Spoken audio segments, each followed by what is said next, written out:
At 9 years old, I was blessed to know that basketball was something that I wanted.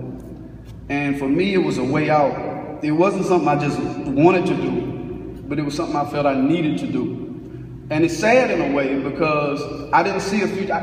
I found out later that I had a better chance statistically at becoming a doctor or a lawyer. I didn't know that then becoming a basketball player. The odds were slimmer for me to become a basketball player.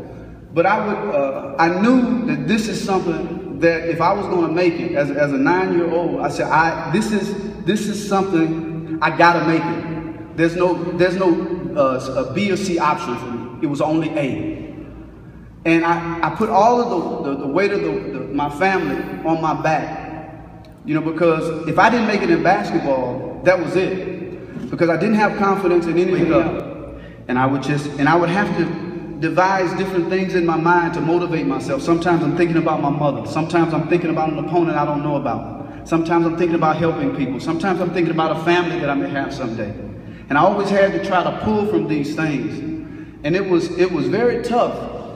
But I realized that the more I did that, the more I struggled. And there were times when I thought I was going to die on that basketball court, literally at 9, 10 years old. Because I would imagine an invisible person, wherever I was, he was there. This close to the ball, whether I shot it or passed, and I'm always trying to escape my imagination. And I understood that the imagination was the greatest thing that I had. And the more I did that, the quicker I became. Because I said, if I can escape my imagination, a human being can't stay with me like my imagination can. Right? If I can, and shoot the ball. So this is the way I trained. And I know it's only by the grace and mercy of God that I had this vision and I had this attitude, you know, at that young age. And the more I began to do that, the more I began to train, and again, like I said, I would literally, there were mornings I could hear the thunder. I mean, rain is coming down heavy, and you would think the sun is shining. I'm putting on my shoes, because all I can see is that vision. I gotta make it. If I don't make it, I'm done, I'm dead, there's nothing else for me. And so as I began to do that, God began to open up doors for me. That's what I believed in. And I can remember the Denver Nuggets at the time,